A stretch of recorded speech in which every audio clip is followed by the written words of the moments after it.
Hello, everybody. Welcome to Tabletop Bob. My name is Bob. I'll be your Dungeon Master for tonight's episode of Curse of Strahd. We're at episode 12, the Dirty Dozen. Look at that. Wow. Seems like just yesterday we were at session 0 making characters, having so much hope for this world that we were going to be a part of. And now it's just all sucked out of us. The life has been drained. We're in Grayscale most of the time. The Grayscale Gang is back here. Of course, we've got Tim, Michelle, Andrew, and Stefano. What are we thinking?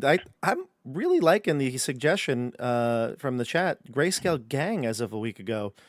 I thought about it a lot, and I kept putting it in things. The Grayscale Gang this, the Grayscale Gang that. The description today, if you look at it, it's like the Grayscale Gang is about to do this. They're about to split the party.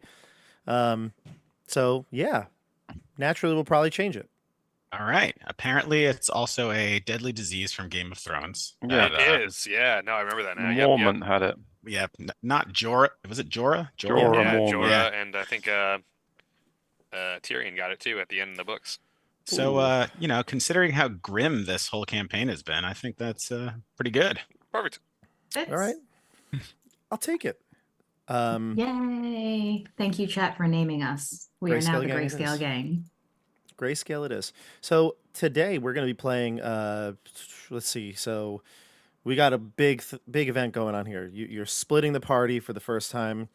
Maybe the first time, but the first time you're really like, we're going to go do this. You're going to go do that and see how it goes. Of course, we've got two story hooks here bringing us different directions. The man who's kidnapping a girl going to the north to the Lake Zarevich, and some of you trying to rescue Anna, a orphan, little orphan Anna from the orphanage of Valaki. So we'll talk more about that in just a second. But before we get into the episode today, couple of announcements. Very cool announcement, actually. Next week on March 13th, which is next Wednesday, only 8 days from now, we'll be running a live stream adventure of Shadow Dark RPG, everyone's favorite new OSR type D&D game, and it's going to be St. Patrick's themed, and we've got an awesome group playing in that. So naturally, I didn't ask any of you to play. We've got Randall from Wild Beyond the Witchlight. He's coming back to the channel. It's been a while. Who else is playing this game now? I can't think. Jeff from Keep on the Borderlands.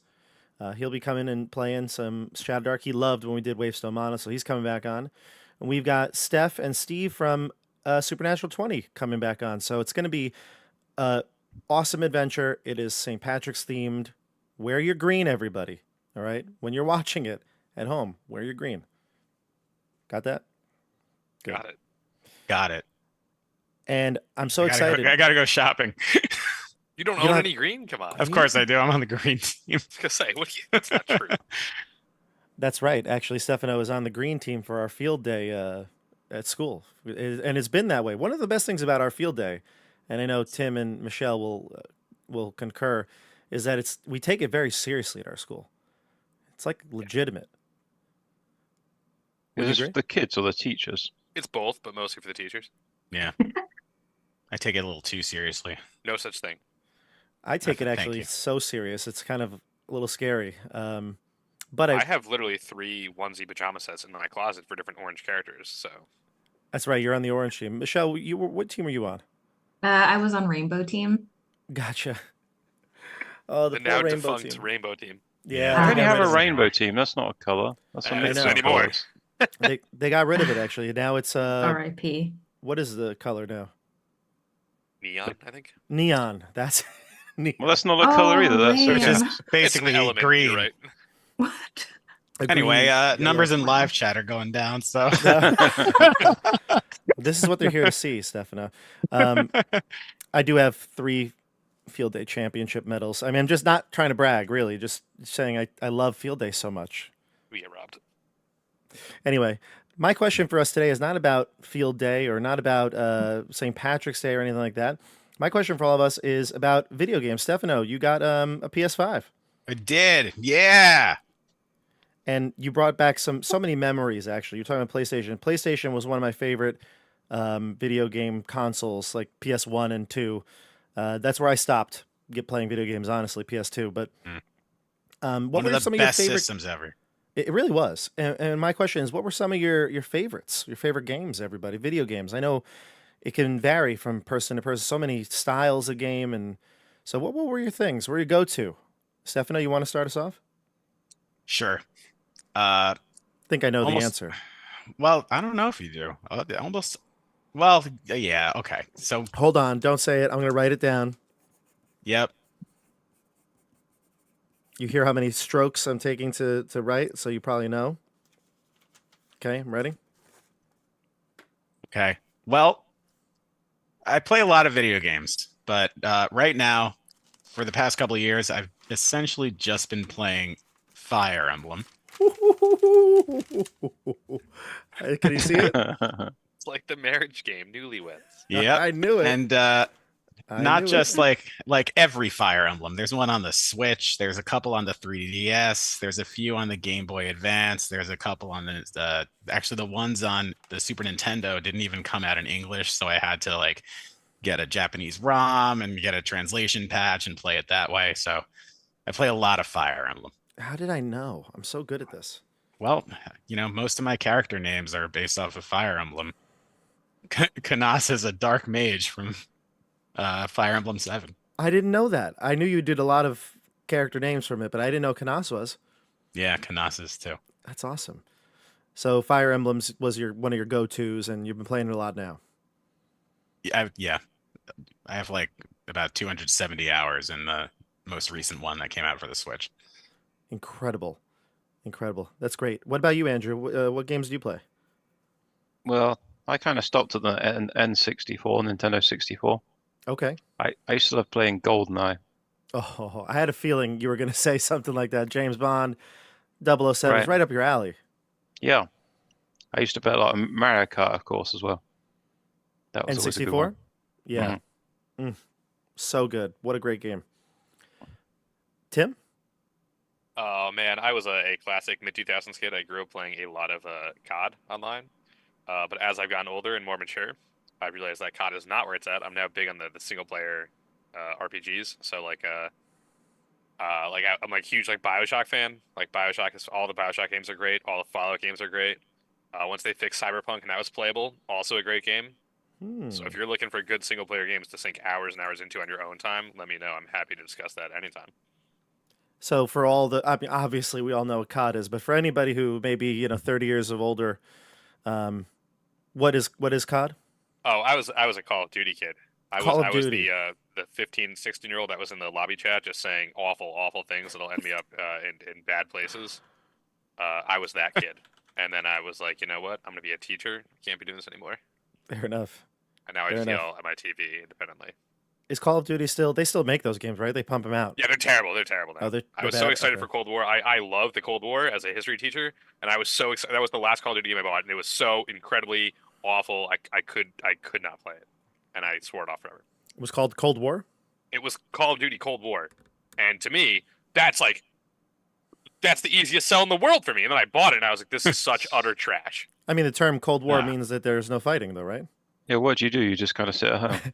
Yeah, I mean, it's you and the other You player just in the build lobby, missiles. and you both wait, and whoever launches the nuclear missile first, the other person then immediately launches, and that's the whole point. And the game ends. Yeah, that's it. Yeah, It's a great game. The It world was ends. so fun, so fun. Such replayability. A So lot of good satire. It was Yeah. fun. Sense. Michelle, what about you? Well, let's see. I feel like I've played a lot of different genres of games in the past, but one that like I consistently have enjoyed over time is like turn-based combat and strategy. So like when I was a kid, I played a lot of Civilization, like Sid Meier's Civilization, which is like personally, I think one of the best games ever. You might be right. And yes, and then more recently, I've played a lot of a game called XCOM, which is very similar in concept. But instead of like global scale like Civilization, it's more like small individual combat fighting against like an alien invasion of the Earth. And yeah, turn-based strategy. I really Cool. love it. So Fire highly Emblem recommend. is actually grid-based, where player phase and then enemy phase. So you have to like put your units in certain places to kind of like not quite reach all the enemies so that the enemies can surround you and kill like your units and stuff like that. So you might like it. Perfect. Oh, Yeah. okay. I should check that out. Also, I just want to shout out to Nick Gray. He said Final Fantasy. That is the reason I bought a PS5 for the new Final Fantasy that just came out like 6 days ago. Wow. Final Fantasy. So there's a new one, right? Isn't it Final Fantasy 7? Like you said, the remake or whatever? Yeah, they had Remake Part 1 that came out like 4 years ago, and Remake Part 2 just came out. Yeah. It's weird. I'm weird when it comes to video games because you would think role-playing games would be my thing. I cannot play a role-playing game. I cannot. It's like, What? yeah, I don't know why. I like when I sit down to play a video game, my attention span goes right out the window. And like, if I can't play a game in like 20 minutes or 30 minutes and like complete it, I'm done. It's really weird. I don't know why. I have this weird block in my brain, but I can't sit down and play a game where I have to like come back to it. I tended to play. I don't play many video games nowadays, but I tended to play mostly like fighting games. That was my thing. Like Tekken was big with Tekken. Nice. But I guess my game that I played the most and always still go back to is Super Smash Bros. Melee. Like I still play. I get the GameCube, the CRT TV. My brother for a long time would carry one in his car, and we would just play. It was so weird. It's so weird to play a video game that like is no longer supported and still play the old system because it's the only way to play it. And yeah, I still do. I still play it. I still love Smash Bros. Not so many of the new ones because I don't have the Switch. I don't have any of that stuff. But maybe when my kids get a little older, I'm gonna maybe start getting some of the video games and get back. My wife doesn't want me to have any more hobbies, so we'll I see. put about 400 hours in the new Smash Brothers on the Switch. Really, that seems like a lot. 400 hours. Wow. Well, Yeah. I guess 10 well, work not that weeks. bad. I went on Discord and played with my friends during COVID. Ah, okay. See, that's the one thing I never really got into. You had to go to tournaments back when I played. Like you had to go to a physical place and do it. But yeah, anyway. I will Those say, are- Bob, this is the icebreaker that I will talk about till 11 o'clock, so I'm going to just zip it now. I was gonna say I think we're good. I think we covered it all real well. A variety here too, a variety of different genres. I love to see it, and I'll tell you what else is going to be a variety. What happens to this party because we're splitting up. Are you ready to do this? Yeah, let's go. Do it. All right, we're All going right. into Grayscale. Boom. By the way, did anybody notice? Did Nick Gray suggest that because Gray is in his name? I feel like that might be there might be bias here. Shameless plug for himself. Shameless plug. Yes, We're on to exactly. you, Nick. I don't want to We're on make to you. assumptions, but if you watched the last stream, I might have said it. Did you? No. I think I did. It was Unless it was in the pre-stream, but who knows? It was definitely something said, and then you just like took it as your own. You're like, I did this, and that's what happened, and that's what I think about you. Okay. All right. He's All going right. to kill me now. Okay. Here we go. So everybody, last time we played, we had quite a few encounters where you met new people. You had already met quite a few different residents of Vallaki to this point, but what's a few half dozen more, right? I mean, it's no big deal. You met the Wachter brothers, Nikolai and the other guy, Knucklehead. Forget his name now, off the top of my head. But the Wachter brothers, Nikolai and I think it's Victor? Carl. Carl. Good old Carl with a K. The two of them were mauled near death by the tiger. Nikolai ended up getting hurt more than Carl, but thanks to our good friend Rufus Gwaindire, you healed their wounds enough so they could survive. They told you before, when they thought they were dying, to take them to their mother, Lady Wachter, who lives in town. She seems to be an influential member of the community. However, that was not necessary. The two of them, once they were healed, got up and seemed to talk to you and really didn't want anything to do with this. They wanted you to forget the entire situation. They were looking for wine, of course. They were going to steal wine, and they thought that Rictavio, the traveling troopmaster, might have some wine in his wagon. Unfortunately for them, he had a tiger. The tiger, like I said, nearly killed them and then ran off into the night. The group then decided to search the wagon. You found that Rictavio may have a couple secrets of his own. You found what's the equivalence of like a vampire hunting kit. It was filled with wooden stakes and all different sorts of knickknacks that, traditionally would scare away vampires or werewolves. So there may be more to him than meets the eye. Then after leaving Rictavio's wagon, you went back to the house and parted with Irina and baby Micah, who's now 3 years old. It was just before dawn. You tried to find the tiger and locate it, but ultimately you ended up going to the Blue Water Inn. Round back in the stables, you found a girl sleeping. A girl named Camilla. And Camilla had curly blonde hair that matched the ones that you found in the undercroft of St. Andrew's Church. Of course, you confronted her. You sat on her, if I'm not mistaken, right, Dione? Yeah. Crushed her with your bulk. Yeah. Mm-hmm. And forced her to tell her the truth. Tell the truth. She has no idea what you were talking about in terms of the bones of St. Andrew. You didn't use the bones of St. Andrew. Something was missing from the church. And then I think Canas ended up saying that you were looking for your grandmother's remains or something to that extent. You betcha. And of course, she has no idea, but she will use her street urchin contacts, as she was orphaned and is now living on her own. She has a sister named Anna who is trapped in the orphanage, and she says the orphanage under Madame Frenaire's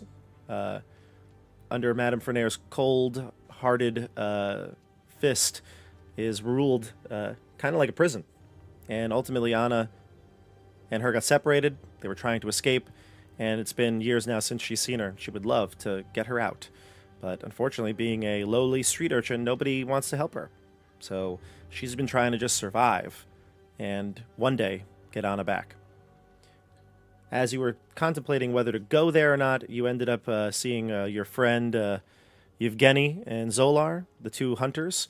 They brought you in and brokered a deal with Erwin Mardukov, the owner of the Blue Water Inn. You found out that the predicament they're in is that they are out of wine, or nearly out of wine, and that they get their shipment from the Wizard of the Wine's vineyard. Just about a day's travel, as long as you have the appropriate guides and the coin to pay them. And finally, you heard from Angelica that Avistani has been taking a young girl to Lake Zarovich just early in the morning, just a few minutes before she saw you, maybe 15 minutes or so. And it seemed like the girl was trying to resist, but the man overpowered her and left the gates. So, what do? You decide to split up. We have Tim, of course, you and I think it was Rufus, right? Yes. Yeah. Laurent and Rufus are going to head to the lake, while Dione and Canas head to the orphanage and see what's going on in these places. And I think it's a great idea. So does the chat, right? What do you think, chat? Great idea? Splitting the party? Nick Gray confirms he did not think of the name, but approves, definitely. Grayscale Gang it is. All right, so let's do this here real quick. Tim. Yeah. I want you and Stefano to do a rock paper scissors to see who's going first here. All right. You're Okay. gonna hold. You're gonna keep your hand out of the camera's view, and then on 3, you're gonna present rock, paper, scissors. On Okay. 3. On 3. So I will go 1, 2, and then when I say 3, you do it immediately. Got it? Got it. Okay. I was trying to psych him out look, with the with the fake thing. Ready? On 3.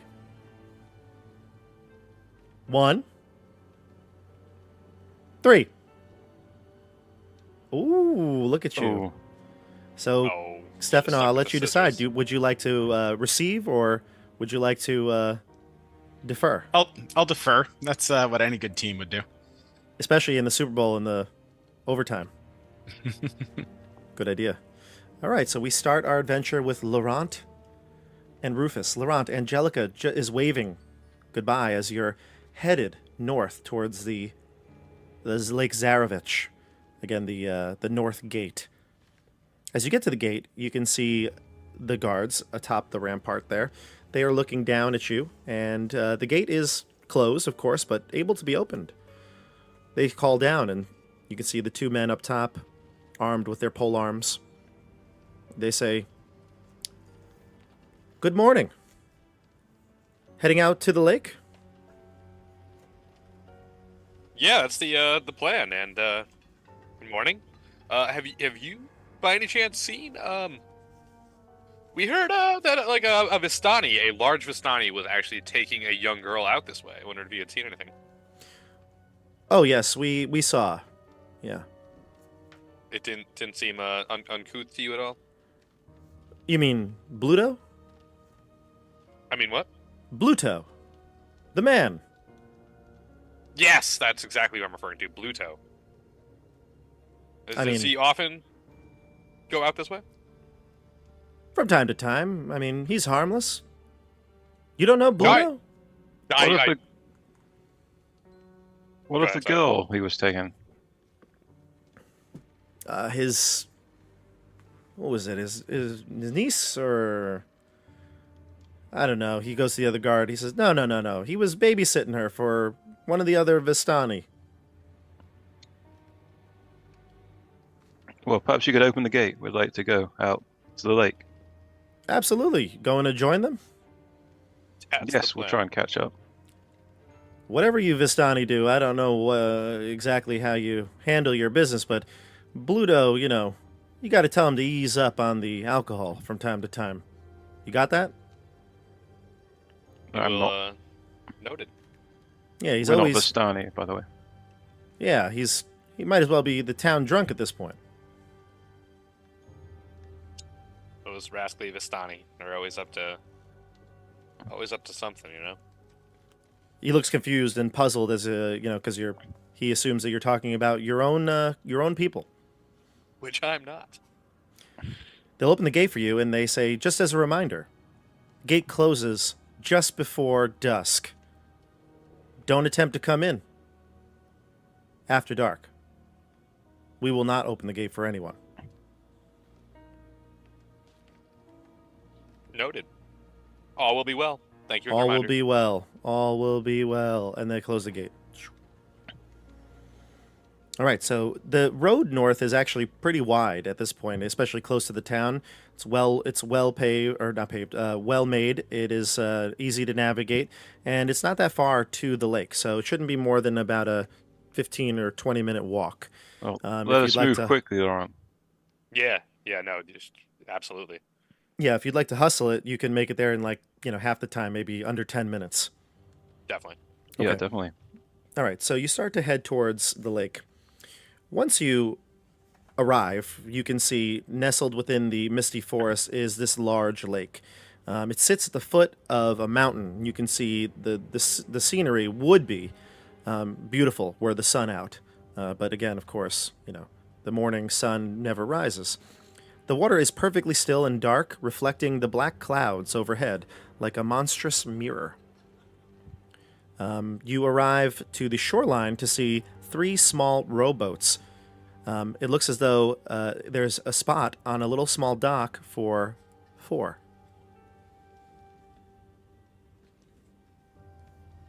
Well, Rufus, how's your rowing? Well, I'm pretty good at rowing. I think we should go out and find that fourth boat. It's very Yeah. misty right now. Give me a perception check, both of you.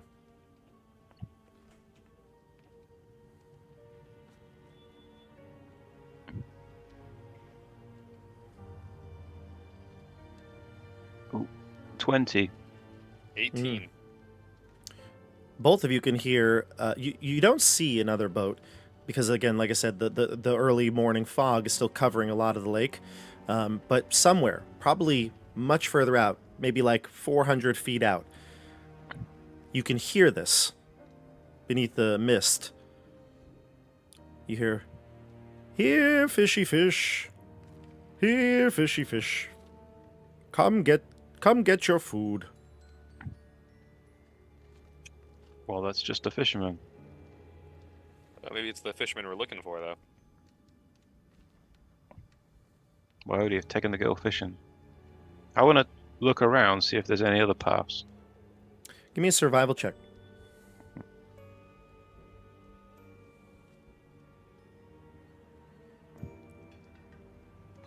$18. You see two sets of footprints. It looks like one large booted footprint and the other much smaller, that of a younger child. And it looks like there is some resistance. Like it looks like there was conflict. At some point, the girl was lifted off the ground and then dragged towards the dock. Well, look at these footprints, Lauren. Looks like they did go on the boat. It's not a fisherman. We should pursue. I was a good rower on the River Gwaine. I was known for my competition. I had a feeling I they hope- do competitions in the Gwaine. Is it like crew, like a sport, rowing sport, or is it like? No. It's a rowing sport. It's mainly two-person. I used to do it with my brother, Edmund. I'm sorry, Rupert. I used to do it with my brother Rupert. We were a great team, very well matched, being twins. We used to win all the competitions. I'm glad you're good, because I can barely swim. No, Is that you true? couldn't learn to swim. No, I had no desire to swim in Neverwinter. It Oh. was so cold all the time that we didn't swim there at all. Well, if you fall in, just try and stay calm and wait for me to rescue you. I will not stay calm, but please rescue me quickly. Yeah. Staying calm is the key thing. You It's float easy if to you're say calm. if you can swim. I am so glad that you came to the lake one. I'm also so excited. I was like, lake encounter, orphanage encounter. Well, you're an orphan, but you can't swim. So which one are you going to go to? The lake, of course. Makes sense. Definitely, Go like, to the lake. Yeah. I didn't know it was Get- going to be this far in the lake. I thought it would be on the shore. So you head out onto the boat. You take one of the three that are remaining. Yeah, and if there's a life jacket, I'll put on like 5. yeah. Okay. You take the there's no life jacket, but you do take Course the not. oar. Yeah. You do take the oar and you hop on one of the boats, one of the 3 remaining boats, and start to row out into the middle of the lake. Again, it's dark. Not dark, excuse me. Vision is obscured from the fog, but you're following the sound of someone calling to the fish. And at this point, we'll switch back to Dione and Canas. Dione and Canas, instead of a lake before you, beautiful, pristine lake, you're in the town of Valaki. You're going east towards the orphanage, and the orphanage is not the same. Doesn't have the same appeal or allure as many of the other buildings here in Valaki. In fact, it probably looks like one of the more intimidating buildings. It has almost like an age to it. All the buildings here are pretty old, but this one looks like it's seen quite a lot in its lifetime. It certainly is. It has a sort of like an overwhelming state of dread to it. It's basically this, you can see all of its eaves and the roof kind of sag, and it looks rather dingy. But what I tell you does look good is it's very well manicured. It looks well kept despite its age. So like the grass and things like that. There's not like an over growth of weeds like many of the other buildings have. It looks as though there is a caretaker. Again, just like I said, the age of this building is showing. It's large. It has 2 stories. What's most obvious, though, as you're walking down the street from it, now that you know where it is that it's got a large backyard with a very high 6-foot wrought iron fence. Atop the fence are spikes built into it, making it very difficult to travel over from either side. There are children actually out in the what I would call the play yard, but it's really just a patchy, grassy area, mostly dirt and rocks. There's not one single toy or play set, none of that.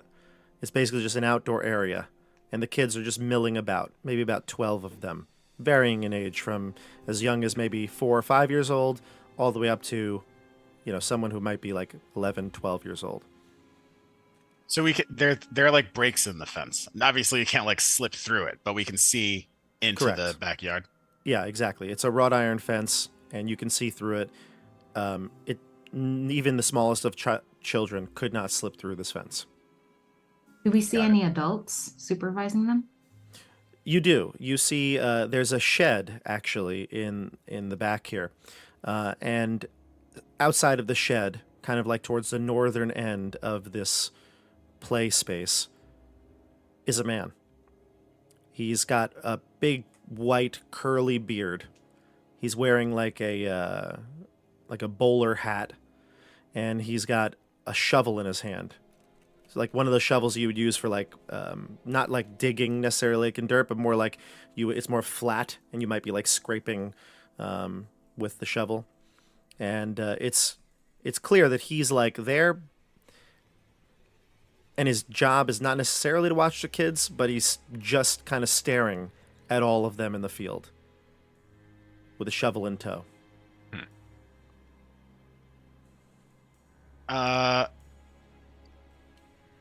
Dione, perhaps we should walk the perimeter of this fence. Maybe someone close to the fence, we can get their attention and speak with. Oh, wait, can you guys hear me? Oh, wow, I thought Yeah, I was I did. muted. No, I hear you. We can pretty hear good. you. You're good. Maybe we can speak with one of them and figure out which one is Anna. Yes, I think this is a good idea. I will keep a lookout for the long curly blonde hair. Mm. But yes, we should be very careful. Act natural. Be stealthy. And yeah, okay. So I guess we start strolling. So yeah, we're kind of I think we're strolling just around the perimeter and kind of watching, looking at everyone, trying to be somewhat inconspicuous a little bit. Yes. Sure. So give me if you're trying to maybe like pretend that you're not there to look and talk to the kids, maybe a deception check or performance if you're trying to like act like you're not there for them. Okay. Because you're not trying to hide, right? You're not stealthily doing that. Yeah, we're just walking. Yeah. I mean, I think I could see a road kind of on the map that goes around the backyard. Yeah, go ahead. Give me a deception check or performance. Oh, yeah. We're just walking down the road. No big deal. Nothing to see here. Making my way 12. downtown. Oof. Call out your numbers. 12. 12 and 8. Excellent. Immediately, like one of the small children comes up to you and he goes, it's a little boy. He's, wearing the most plain beige commoner's clothes, tattered, ripped, dirty. And he comes up to you and he says, hey, what are you guys doing? Oh, just going for a walk. And what is your name? He goes, my name is Sarota. Hello, Sarota. Pleased to meet you, Sahoda. I've never heard that name before. How do you spell it? Sirotta. Ah. And are these your friends? I gesture kind of to the other kids in the backyard.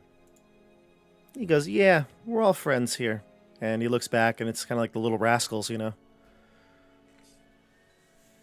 Ah. And It's a bunch of little orphans. can you tell me what your friends' names are? Point them out. Sure, I'll tell you my friends' names.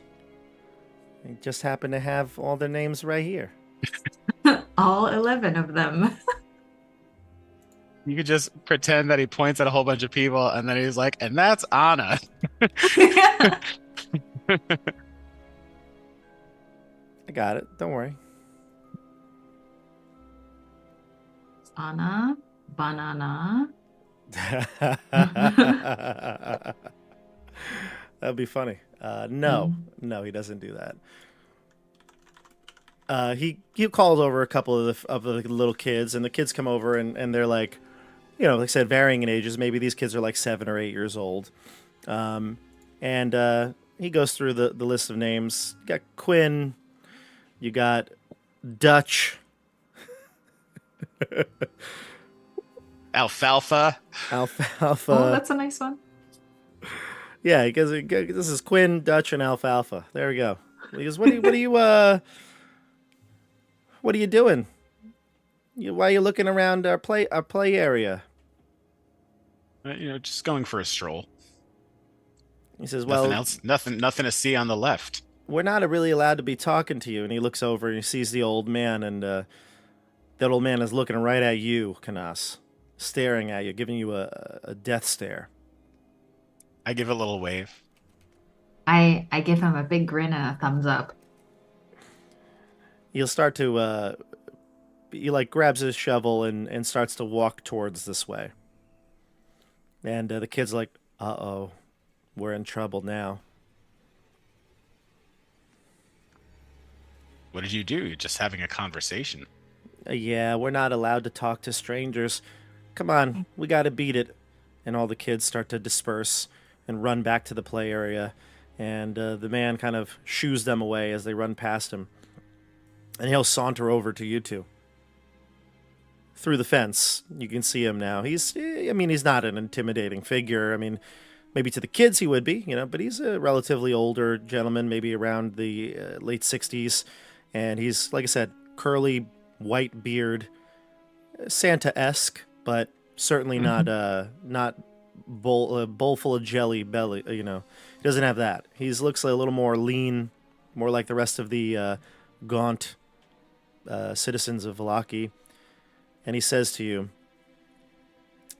he says, "You shouldn't be here. Leave the kids alone." We are What? just walking.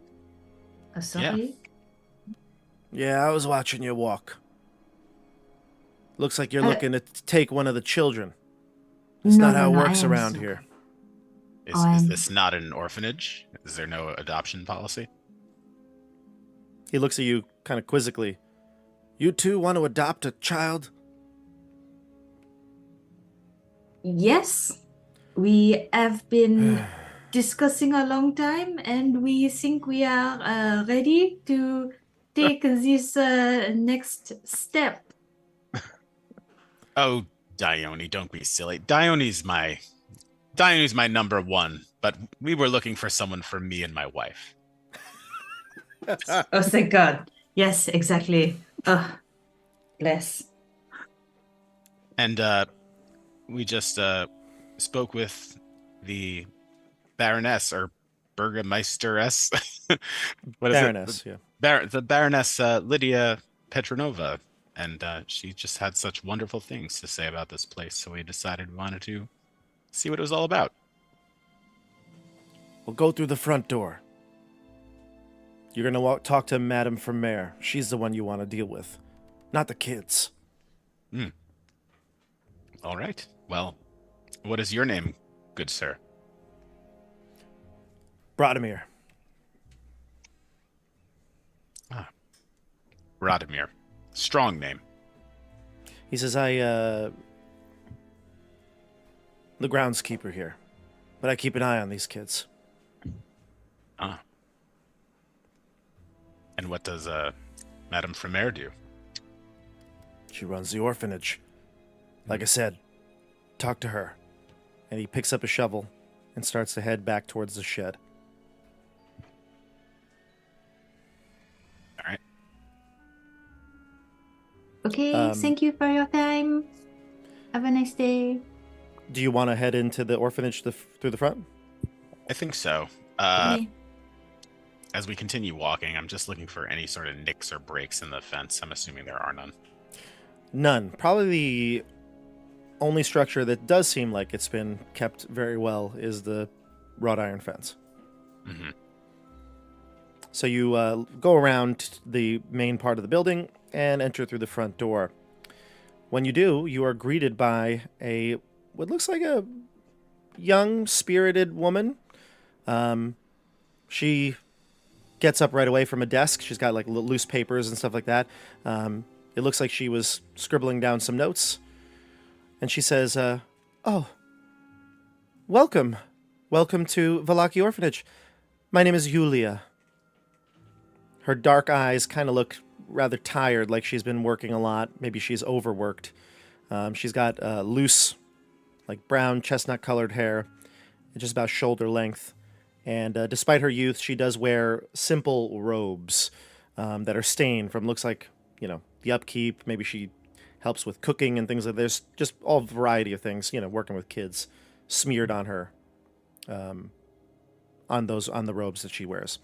And she says to you, are you, she like clears the door. Can I help you? Yes, of course. Me and my friend here were interested in checking out the orphanage. We heard such wonderful things about it from Baroness Petronova. Oh, and you're not here to drop off children then? Oh, no. But Oh, perhaps even take a look around and maybe adopt one. that's wonderful news. I'm so excited. She composes herself again. I'm just happy to hear that we don't have to add to our wonderful collection of individuals. It's been hard these last few months. Such an influx. How many children are here at the orphanage? Right now we have 26. That's It's a lot of hard children to to take look care- after for... Yes. Are you parents already? No. My wife and I it was difficult. And we've always wanted a little one of our own. I'm so sorry. She looks to Dione. Oh, no, it is not me. Sorry, different lady. Yes, I am a little one, but I think they are looking for different type of little.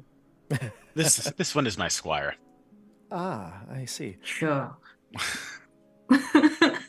Well, this is wonderful. I'll be right with you. I will go grab Madame Fromere. She's the matriarch.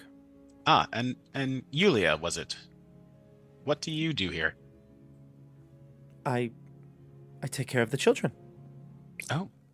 And is it just the three of you? The three? Yes. We met Brodimir outside. Oh, Brodimir. Yes, he's the gardener. So just you, Madame Fromere, and the gardener, taking care of all 26 of these children. That's right. And you could see why she might be so tired. She spends almost literally her whole life here in this orphanage. The days are long, but the years are short, she says. Yes. Well, please go. We would love to meet the caretaker of this orphanage. Absolutely. I'll be right back. Stay here. And she'll go into like a back room. And I'll switch it over to Rufus and Laurent. Dione, I'm sorry. Squire was just the first word that came out of my mouth. Oh, it is okay. It makes more sense than my story anyway. I'm terrible at lying. No problem.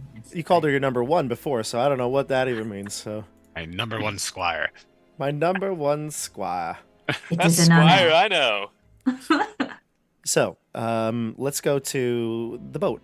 The boat uneasily rocks back and forth as Rufus's vigorous rowing shakes things up a bit for you. A little too much, I am maybe. white knuckling the side. Yeah, you don't swim. I mean, one fall is not good. Oh, does it take us 10 minutes to catch up with a man? Because I'm delivering an inspiring speech on the joy of rowing and what good it does to your muscles and how he's coping well, and we're going to do a good thing. If you want it to take 10 minutes, it could, but it probably won't. Okay. Yeah. Well, anyway, you could start I'm it, doing though. the speech anyway, but you don't get any benefit other than you feel like you would like to row one day. Feel blanched. Like I might throw up off the side of the boat. Ooh, that bad, huh? I do water. Laurent does not do water. Okay, gotcha.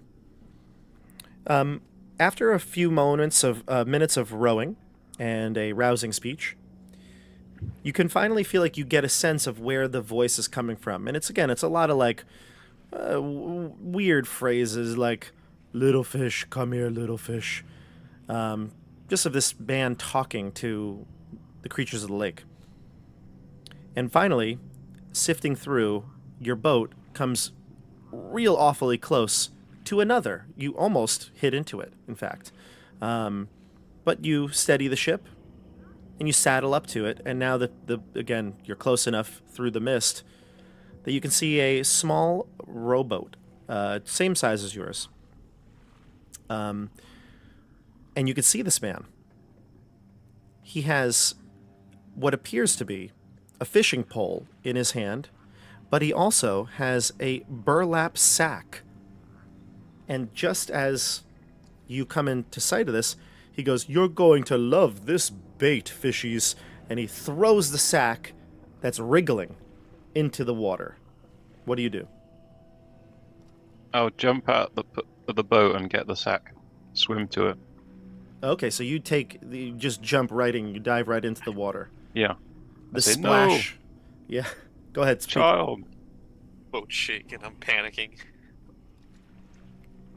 Yeah, the boat has been rocked thoroughly, and water splashes up. Some water dips over the side. It's getting your feet wet. Give me an athletics check, Rufus. And are you wearing armor right now?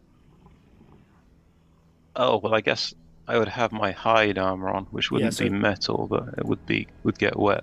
I think it's medium armor, so you would have disadvantage on the swimming checks. Double check that, but you can... Let me see what I get. 17 with disadvantage, so I think it's probably all right. Wow, 17 with disadvantage. That's very good. Thank you. Okay. And As I what said, about I you? was good on the water. True. Yeah. What about you, Laurent? As the boat rocks back and forth, I just try and steady it the best I can, and yell, "Bluto, what's in the bag?" He says, "Oh, where'd you come from?" We just rode up. We just got here. But what did you just throw overboard? My friend I just didn't dove even in to get. see you. Who are you? My name's Laurent. You know, we came from town. There's fish enough for both of us. Don't be greedy. Not being greedy, just want to know what kind of bait you're using. Oh, I was told you gotta use live bait. What kind of live bait did you use? Something to catch a big fish. Bluto, from Vistani to Vistani. What did you just throw in for live bait? He says, "Aw, you're gonna get mad at me. I used Arabelle." Is that the name of the kid we're looking for? You don't know. You don't have a name for the kid. Okay. What is an Arabelle? She's a little girl. At this point, is Rufus still underwater? Should I start worrying? He's underwater. Yeah, we'll get to Rufus in a second. Okay. I got a bad feeling about of what's in the lake. I also am very nervous for you, but I'm glad I'm not in the water. So it's relatively clear water. So you do see like 30 feet visibility, but you're able to keep yourself swimming, and you're not sinking. You do feel the weight of your armor kind of against your strokes, but for the most part, you're able to handle it with the 17. And you can see that burlap sack is floating down further and further under the water. It'll take you a few rounds to get there, but you will catch her maybe when she's 30 feet under the water. I should probably have rowed the boat over. Oh, well. So, Rufus, you do reach her, again, like I said, 30 feet under the water. She does have a rope attached to herself. Again, he's using live bait. So it's a rope attached to the sack, but she is stuck in the sack. But I want to pull the sack above the water. Okay. I'm going to need another disadvantage athletics check, see if you can pull her to the top. Is the rope hanging off the side between like Bluto and our boat? The rope is hanging off the side, exactly. Can I try and help pull it up? You have to go to... You want to grab it from him, you mean? I want to grab the rope. If he's holding it, I want to just grab lower on the rope and start pulling it up. I would say for you to reach it, though, you'd have to get onto his boat. It's on the opposite... Maybe I misheard you first. Yeah, it's on the opposite side, yeah. Okay. Yeah, you saddled up. It's on his side, yeah. Yeah, You're more than welcome I'll try and to. get to his boat, yeah. There's no check necessary. You just hop over, but, the boat shakes and moves, and... I'm nervous, but I'll start pulling up that rope. I would like you to give me maybe an acrobatics check, see if you can do this without pushing your boat away. Oh, God, I sure hope so. We'll say the DC's 10. Yay! Well, great news. I rolled a 10. Exactly? Yeah, Yeah. exactly a 10. Sweet. You hop over and have the wherewithal to reach back and grab your boat so it doesn't fly away. And you can grab his rope. Of course, he doesn't seem to mind. I mean, he seems to be a little trapped with his own guilt. So go for it. You want to grab? I'll start pulling up the rope, yeah, and if I can just cancel it. Yeah, I'll start pulling up the rope. And Andrew, what was your check on the athletics? Is that... Do I get advantage or disadvantage or something? What? Still disadvantage. Oh. Mm-hmm. 23. Wow, with disadvantage? I'm +7 on athletics. You're a beast. I was gonna say, if we get in combat, you better get the bad rolls out. So You better fight in the water. So, Andrew, you like the fish you are, the Gwaindire fish, you rise to the top. And even I was going to give you a disadvantage so because you're carrying her and you still have your armor on. But Tim, you pull her up and get her out of the water, and Andrew, you hop onto the boat as well. Now the four of you are all on this one small boat. The bag is no longer wriggling. Open the bag. I'll pull the dagger out and cut the bag open. You cut the bag open. The burlap sack spills out a little girl. She's about 7 years old. Blonde curly hair. Huh. Just kidding. She's got she's no very way. Yeah, she didn't, right. dark She had features. brown hair. Yeah, like the Vistana. Okay. I'm just gonna say everybody's got blonde curly hair, so you all are like, "What? It's that person." All right, so When he go ahead. cuts open the sack, is she, A medicine check? yeah, is she still conscious or breathing or passed out? Or... She looks like she was in the process of drowning and she's unconscious. Would you like to perform some sort of CPR? That Yeah. or cure wounds, whatever seems. I don't know. Like, is magic first aid or is like first aid?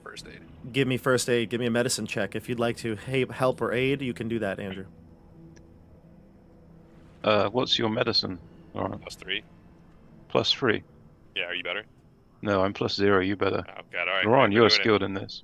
Doing CPR. Go ahead, Tim. 8 With advantage because of... with advantage. Okay, good, I'll aid you, yeah. great. 9. She's 9. dying. She's dying. Ah! Bluto looks at all of you and he's like, "Oh," he's like, "I messed up, didn't I?" Ludo, I need you to take your hands together, pump on her chest to the beat of "Staying Alive" by the Bee Gees. He's give me an intimidation check. Oh god. Go on, +5 on that. There we go. There we go. 24. Bluto, do it. Bluto will do it. He'll go. What do I have to do?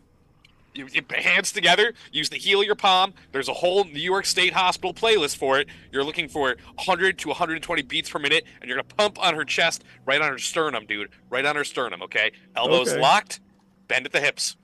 He goes, all right. First I was afraid. I was petrified. That's Gloria Gaynor. We're looking for the Bee Gees staying alive. Gotta be quicker. I don't know that song. Okay, I'm gonna just at this beat, go. And I'll give him 120 beats per minute. And he'll start doing it. Let me roll his check here.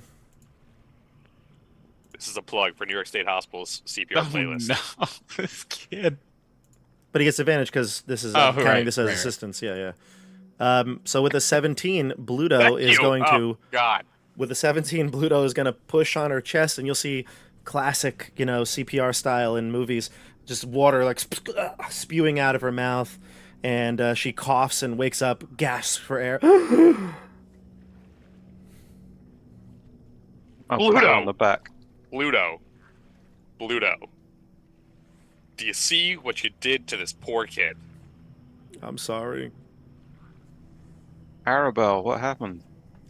She goes, Bluto, never do that again. Do you know this man? She goes, yeah, I know Bluto.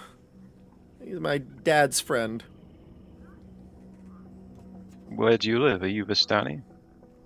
She's like sniffling and crying, and she's like, mm-hmm. We'll take you to your dad. Where is he now? She says, I'm not quite sure. In Vallaki? Mm-hmm, I think so.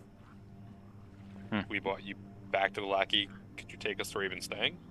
I don't know. I don't know where we are. Calm yourself. Bluto says, I know where to take her. All right. We're all going back together.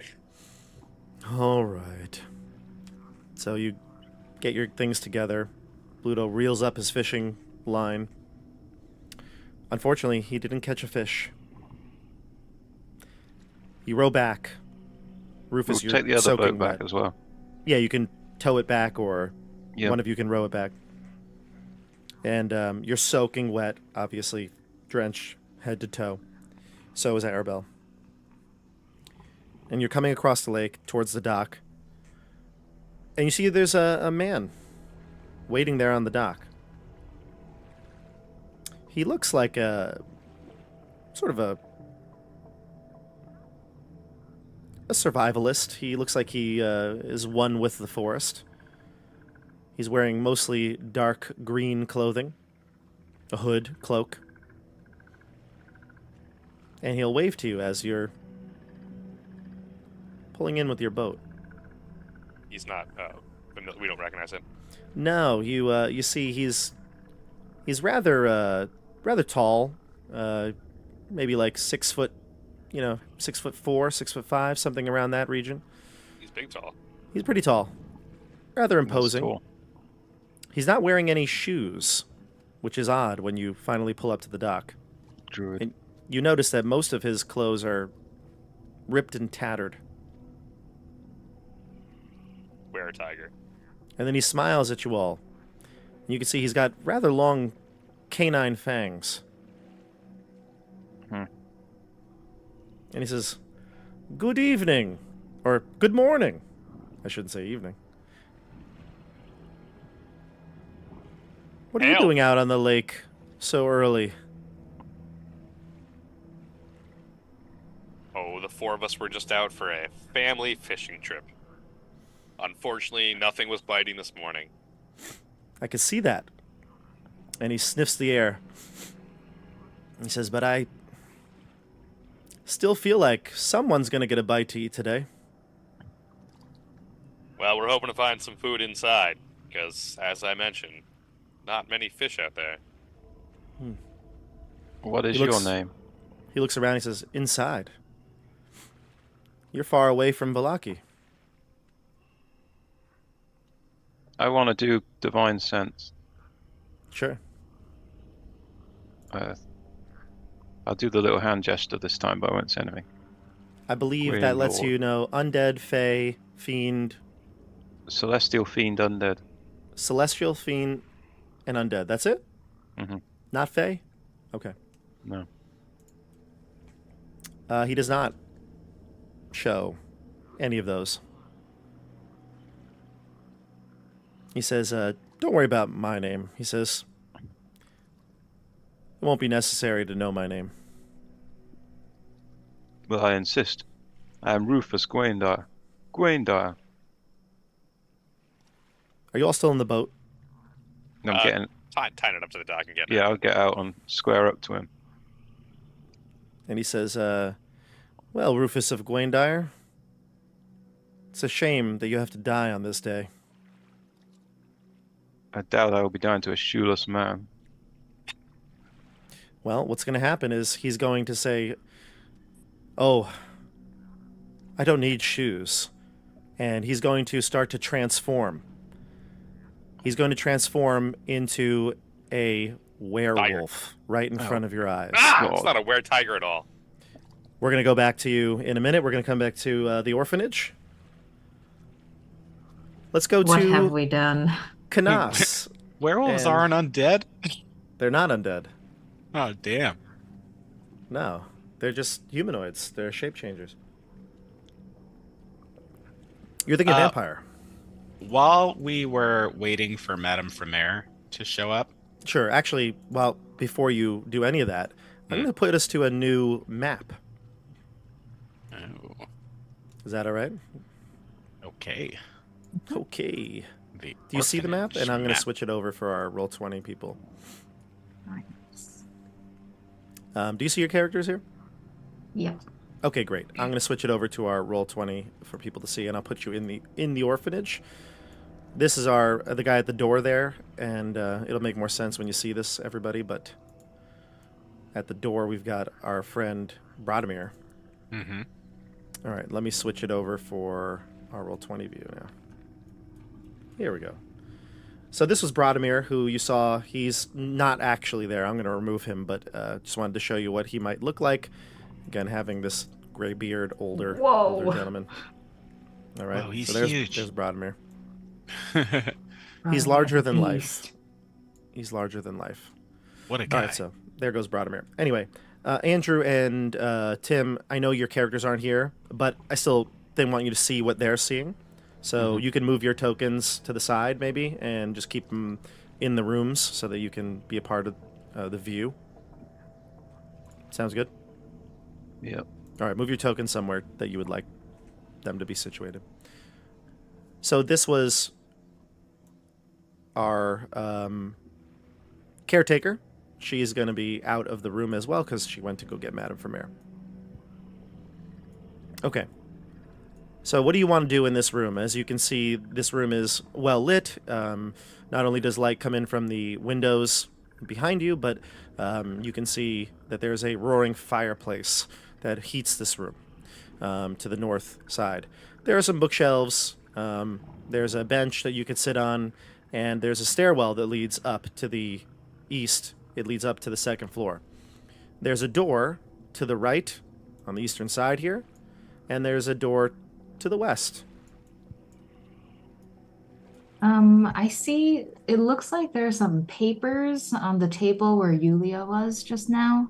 Yep. Are those I'd like to kind of stroll over and see if I can see what's written on some of the papers. Sure. It looks like Yulia has been writing notes about the children. You can see Alfalfa, his name is on one of the papers. And so is Quinn and Dutch and Sirota. And like I said, there's notes on what seems to be a lot of the children. It's either days that they were born. If that's not available, it's like, their day that they arrived here is their, birthday. You read it really quick because she's going to come back soon. But it looks like notes about the kids, like things that they enjoy, that they like to do, stories that she's told them, so she doesn't repeat the stories to them. Like, the tale of the the old piper, things like that, written down on the paper. Okay. Can I quickly scan to see if I like spot the name Anna anywhere? Just like a really quick shuffle through. Investigation check, please. Sure. Jeez. Okay. 18. 18. You see a paper for Anna. Now, there's no like last name on this, but you see Anna. Whether they have multiples of them or not, you're not aware. But you can see it has a couple of things about her as well. It even talks about sister on it as one of the options, and it says Camilla. And unfortunately, afterwards, it says missing, run away. Okay. Hmm. So I'm Okay. scribbling a note that says something along the lines of spoke to your sister Camilla, trying to get you out of here to reunite with her or something like that. Gotcha. As soon as you scribble that note and like fold it up, maybe the door opens from the direction that she had went. She comes out from the east here, and you can see the door reveals what looks like some sort of a study or a sitting room. I'm just going to change the lighting here. And you also see another woman walking behind her. This time, the woman is much older. I'll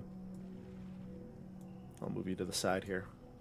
You see the woman comes in much older. She is probably in her near the age of 50, whereas, like I said, Yulia was much younger.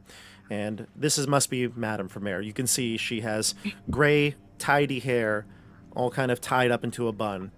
She's got wrinkles forming on her neck and cheeks. She is stern in her demeanor, and you can tell just by the way she walks that she does things properly. She holds her head up high and looks down her nose at all of you. She's not taller than any one of you necessarily. I guess Dione she would be. But she's not necessarily that tall, but she does look down her nose at you. And she says, Yulia says you're here for a child? Is this true? Yes, we are interested in the possibility of adopting a child from this orphanage. Yes, well, we take adoption very seriously here at the Vallaki orphanage. She narrows her eyes at you. She does her best Larry David. She's like, Well, adoption is a very serious matter. And yes. I assume you are Madame Vermeer. You've presumed correctly. I run this establishment, Well, and we run a tight ship. It is an absolute pleasure to meet you. I've heard wonderful things from Lady Petronova, and I bow deeply. Lady Madame, Petronova. I also bow. She says, Lady Petronova. You would think she would visit here once in a while. When was the last time she visited? Ages ago, she says, but that's none of our concern. The funding still continues. Very good. So, We provide a very necessary operation for Vallaki. Before the orphanage opened up, there were urchins littering the streets. You couldn't walk down an alleyway without stumbling over one of these wretched creatures. that's Yulia's odd. like, What happened to all their parents? Yulia's like, "Well, they are children, madame." And she's like, "Quiet. I'm speaking." Yes, madame. Sorry. Their parents. Given them up. Died. Who knows? Well, they are certainly lucky to have a caretaker such as you. Yes, that's correct. A caretaker such as us. She looks at Yulia and nods. And Yulia's like, yes, they're very fortunate. And she says, here you go. And she slaps down a stack of paperwork on the desk. She says, you'll need to fill out all of these in triplicate. And after we fill out these papers, then we are able to meet the children? Oh, perhaps. You'll tell us the type of child you would like to take care of, the age and demeanor, and we will show you a few. If there's a good match, you may adopt and make the proper donation. And what is the proper donation? Depending on the child and how helpful they are around here, it could be more. How about a range? Well, she says, if you're tight on money, perhaps adoption is not for you. How would you take care of the child if you're worried about an adoption fee? Just curious. Don't worry, we will discuss price afterwards. She says, you'll have to fill in how much you're prepared to spend. And she points to it specifically on the application. I see. How long does it feel like it's going to take to fill out these papers? You look at it, it's like a 5e adventure module stack of paper. Got it. It's like Into the Well- Borderlands. It's like Into the Borderlands. Great. Get I right. would get started. Yes. Indeed. I may even take these home with me to pore over them. Perhaps, do you have any space where we can sit down and look at the papers? Perhaps a study or somewhere besides This way. room? This way. And she'll point to the door she just came from. Okay. Yulia will sit back at her desk and continue working. She'll sit you down in this room. There's a sitting room here. The sitting room is also rather nice. It's not a. It looks like kids don't typically come into this room, or at least they don't come in too often. And this room it's got a like I said, a modest area, pretty big for a sitting room. You got a rug of animal hide. It looks like wolf skin on the floor. The furniture is a little worn out, but like I said, well maintained. Faded wallpaper peels off the walls, and a few dimly lit lamps cast a muted glow over this room. But what really lights it is the fireplace. So, she'll sit you down and allow you to fill out the paperwork here. I will be back soon. Lovely. And she'll step out of the okay. room. She'll go north. There's a door that heads north out of the room. Yune. Yes, Canas? I may need you to do a bit of a reconnaissance mission. Oh, I'm so good at that. Yeah, snooping around. I want you to take this note and snoop around this orphanage and see if you can find a young girl around the age of, what did Camilla say? 10. About 10. 10? Blonde, curly hair. If we're lucky, there's only going to be one with blonde, curly hair. But we're looking for the age of 10. Do you know what a 10-year-old looks like? Yes. Like Micah. Before he turned into a baby. Very good. You're a tricky one. You know what, Yune? You always keep me on my toes. Thanks for keeping the joy of laughter back in my life.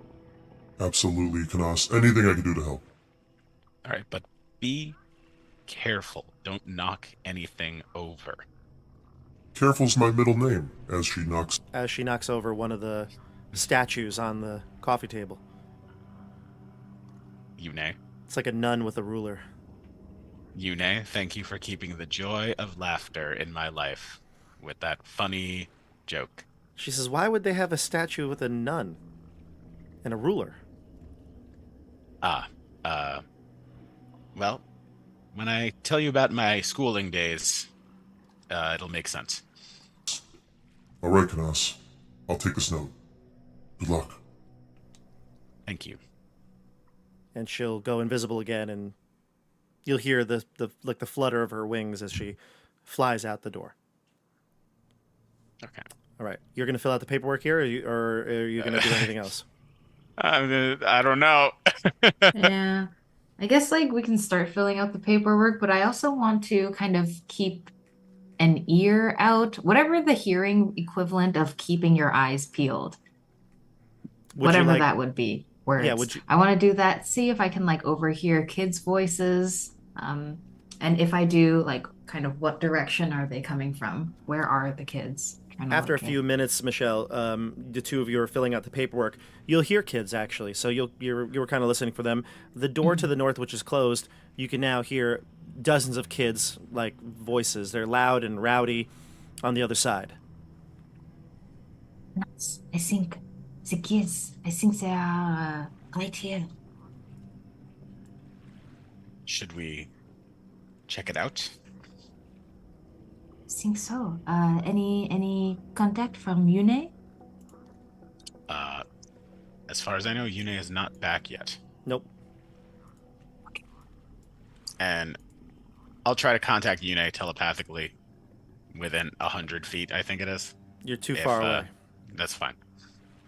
Okay. You don't sense the link. All right. Well, Yune is out searching. Okay. Maybe we could take a peek. Yes, I think that is a good idea. Perhaps I can try reducing, becoming very small, and I can try to blend in with the crowd. Wait, you have the ability to reduce? Yes. Well, that's fantastic, Dione. If this mission goes south, all we have to do is walk the perimeter of the fence again, find Anna, reduce her, and then have her just walk right underneath the fence. I am not sure if I can reduce others. I can try. So far, I have only reduced myself. I think what you're referring to is the Dwergar trait. Yes. Yeah, Darn it. Dwergar can enlarge and reduce themselves, yeah. Okay. Well, in a pinch, reduce yourself, then go back to your full size and throw the girl right over the fence. Unit will cause a distraction in the shed. It'll be great. Okay, perfect. I can also become very large. Very, very large. Well, that would be a great distraction as well. Yes. Perhaps you should wear a disguise. Oh, yes, perhaps this is a good idea. I look around. Oh, sorry. I have a feeling this Madame Frimaire is going to ask a unaffordable fee for adoption. I think so. Would you like to take a look past the door? I know you were talking about sneaking a peek. Mm-hmm. Yes, just a tiny little crack. Just enough to like peek through with a single eye. I'm going to Sure. trust Dione to take a look and stay seated in the chair. I am just going to have your token go into the next room because it would be easier for you to see. Sure. So you'll see a ton of kids coming in from outside. There's a few doors in this place. There's a door all the way to the western side of this large, what looks like a cafeteria, basically. I mean, not cafeteria. It's really just like tables and rows. But there's a door here that looks like it leads to some sort of kitchen. You could smell food from that area pretty potently. And then there's a door here that the kids are piling into the north, into this, again, large kind of cafeteria-esque room. where the kids are coming in from outside from play. You can see the old man, Brodimir. He's kind of like standing by the door, but still outside. And then you see Anna come in. She walks past you, even Canas, and walks past Dione, and she goes back here. And she starts to, like, you know, set up the tables. Kids are coming by. She starts to deliver food. You can see a chef exit the door as he's bringing in more and more of the what looks like some sort of soup, maybe like beet soup, out for the kids. Borscht. What's funny is that's the chef's name. She calls out and she's like, "Borscht, over here," and he's like, "Coming." Dude, he's like looks like a bad man. Like he was once a reformed criminal. He's got scars all over his body, and he like starts to pour soup into bowls, and all the kids are, you know, sitting down, just waiting for this food. They're salivating at the food.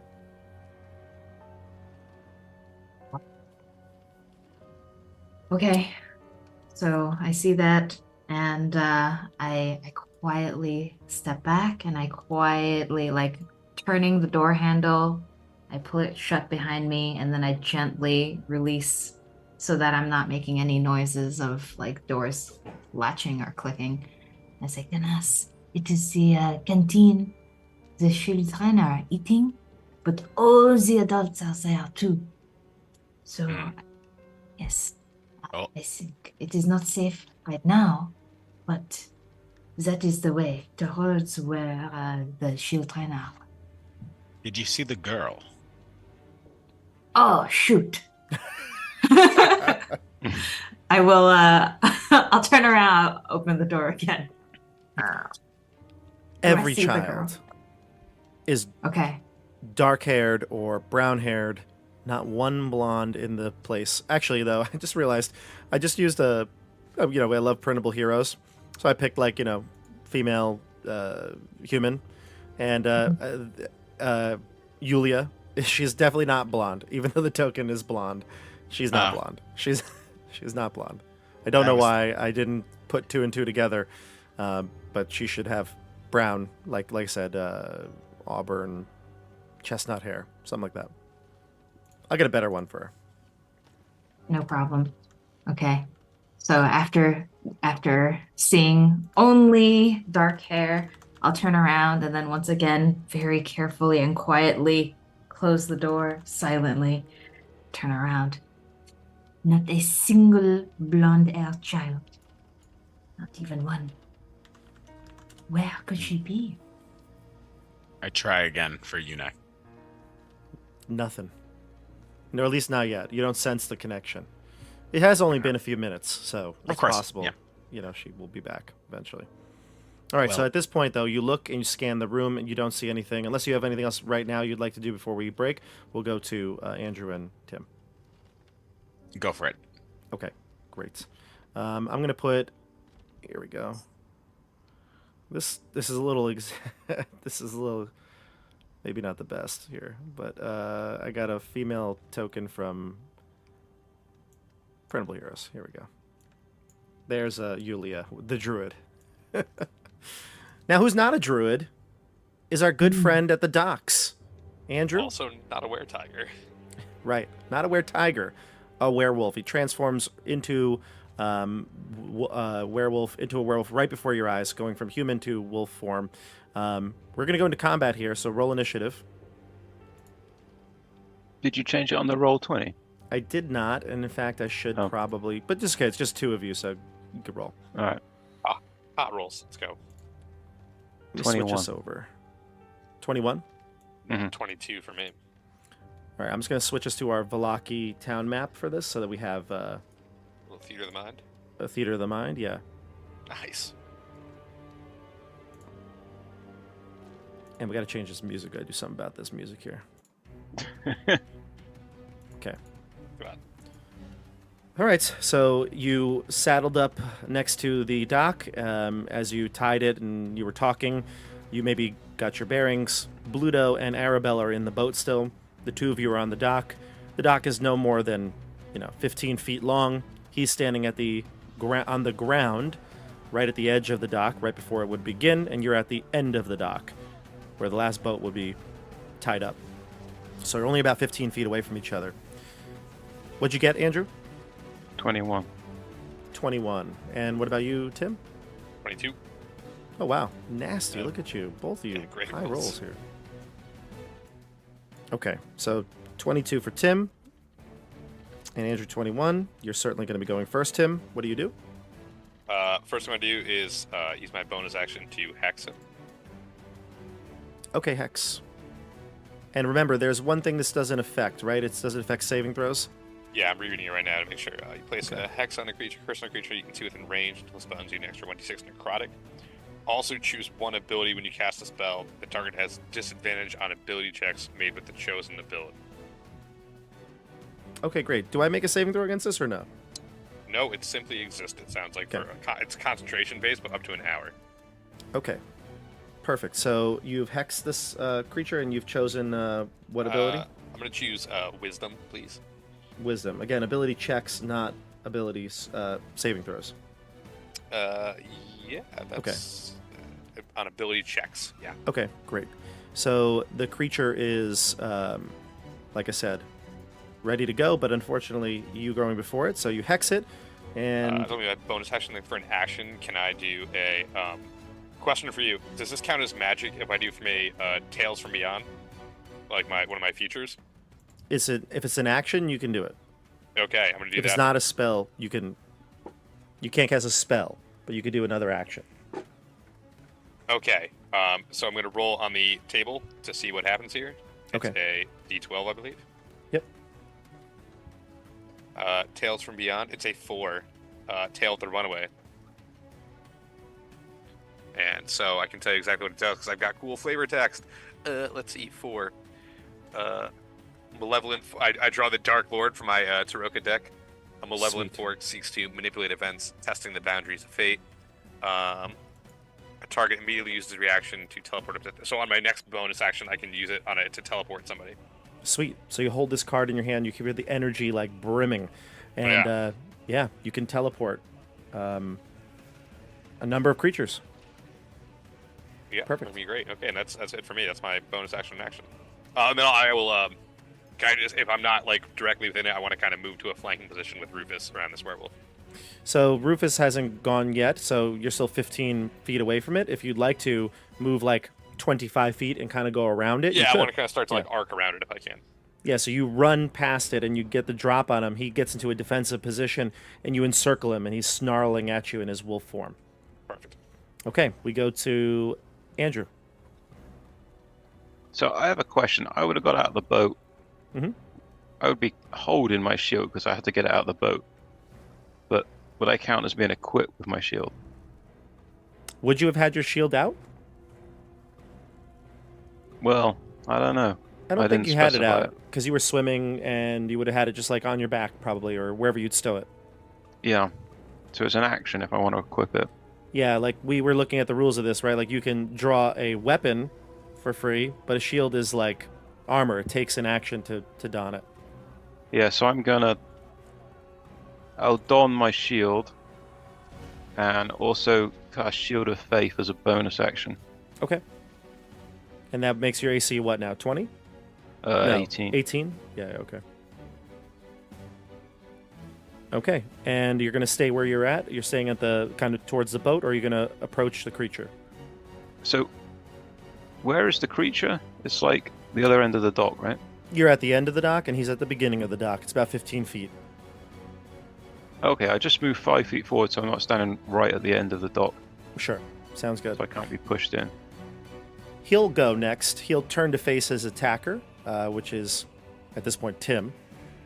Laurent, the creature turns to you. It's going to attack you with its bite and its claw. Let's go with the bite first.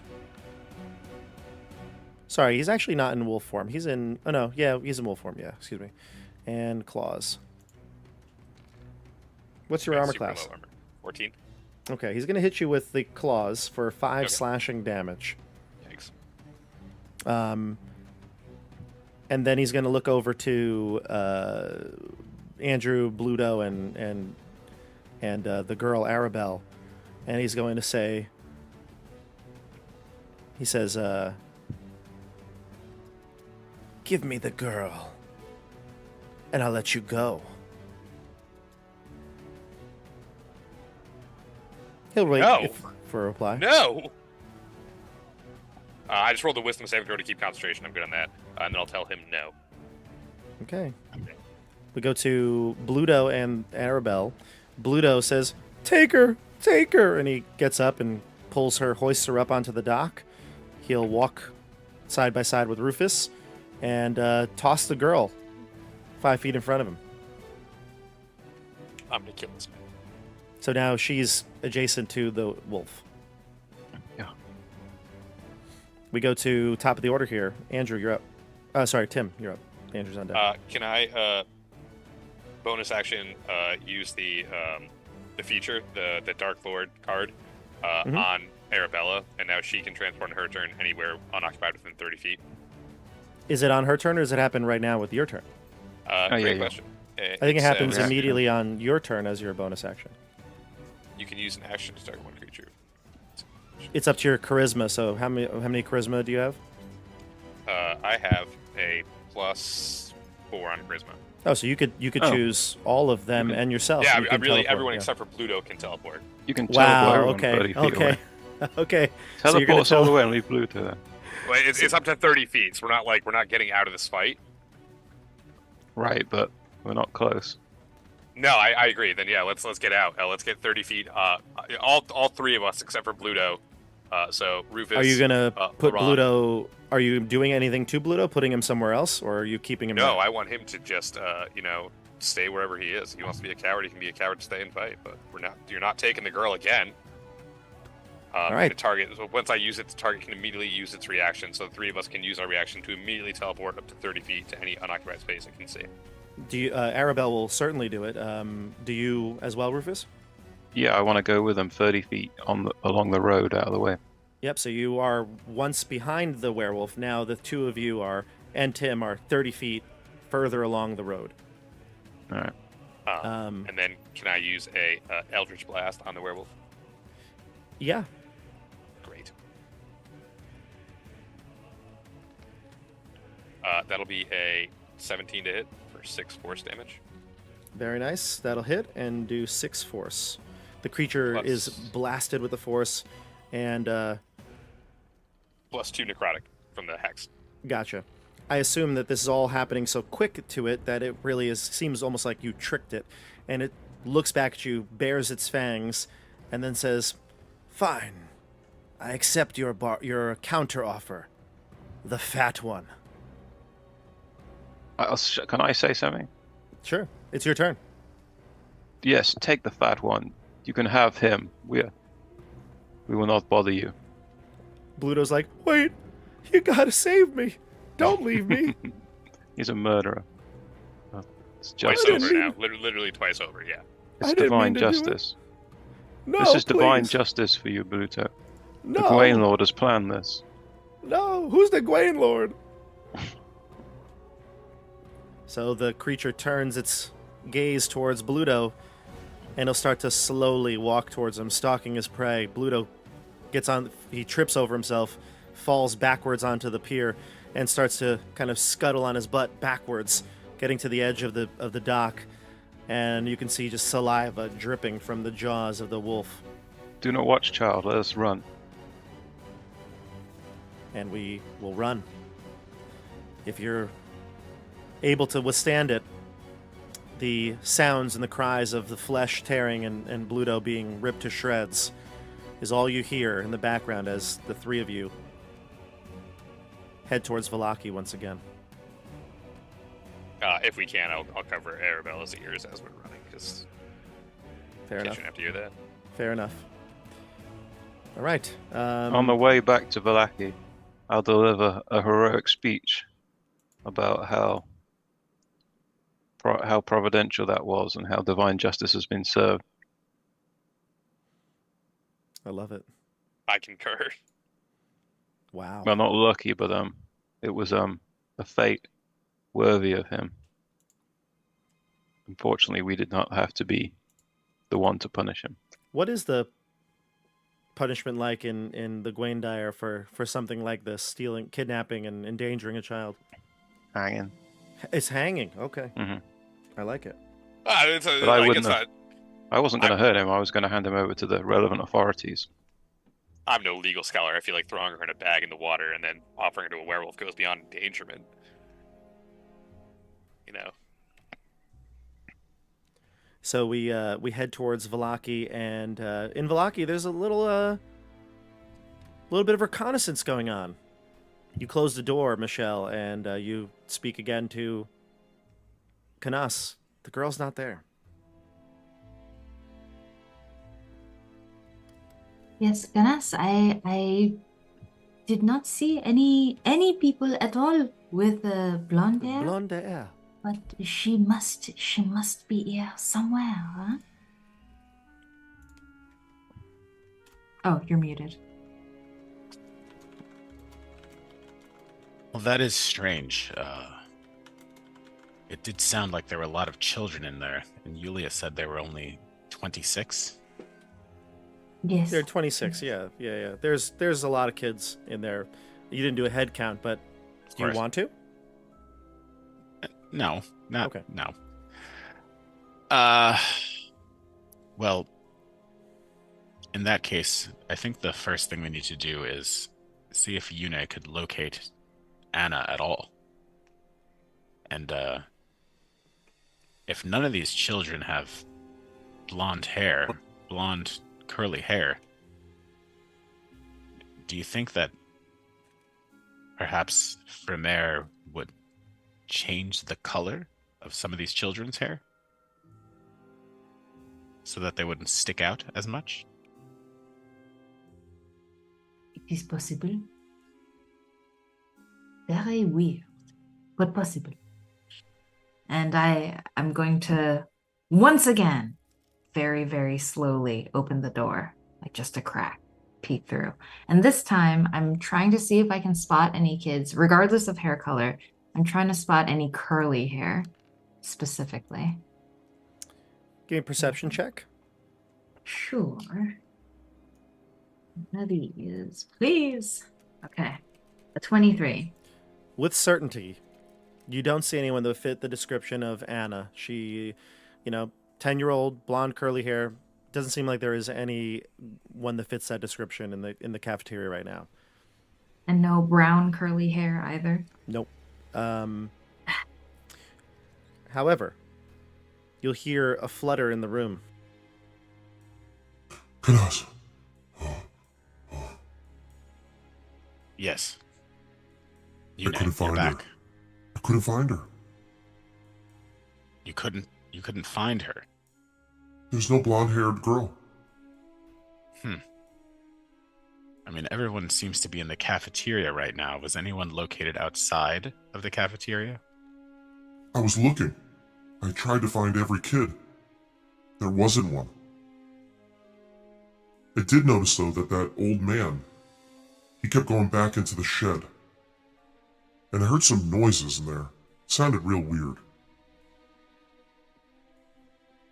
Oh boy. Camila told us what is his name? Radomir. Apparently he caught Anna as she was trying to escape. Perhaps she is imprisoned? It is possible, but how are we going to get to the shed without being noticed? Yune, do you know the way to the shed? It's in the backyard. Just head out that door right there. Next to the old man. Which door is he talking about? The door is to the north. You can see the old man here. Or actually, Dione, probably the only token that can see it, can you? Oh, yeah, I guess. Canas, if you come up. I'll move you, yeah. It's like northwest. Okay. Well, I don't think we could just walk through the cafeteria in front of all the adults.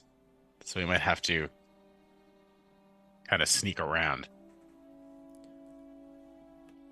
I noticed, Canas, that the second floor has windows on that side. Perhaps you can go up through the top. scale down the back.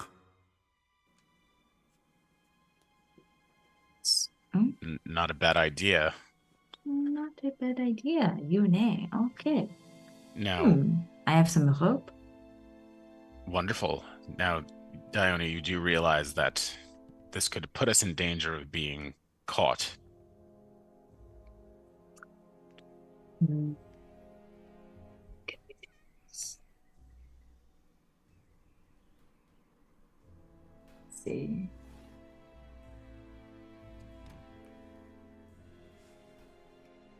I'll help in any way, but I don't know if I can. I'm not really that strong. Yes, I'm aware, Una, that you cannot grab a child and carry them over a 6-foot fence, but that's not what I'm asking. In fact, you've done plenty for us. I just heard some hearing weird those sounds, Canas. It was like the shoveling of dirt or mud slopping around. So weird. Well, one thing we may need you to do is create a diversion to get Radomir away from that shed if we're going to investigate. A diversion? Mm-hmm. Like, distract everybody? You've been distracting everyone pretty well thus far. I could turn into a bird and make a mess of the dining hall. Well, that could be fun. Yes, and I can I can create a silent image that looks like us.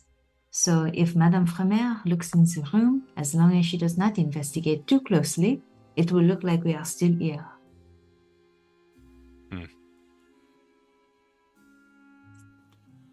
What do you think? I say we give it a shot. Okay, I think this is our best bet. Okay, so what we'll do is you'll cast Silent Image. Go ahead, mark Yes. that off on your spells. Yune will turn into a raven and get ready to fly into the room. And where do the two of you want to head?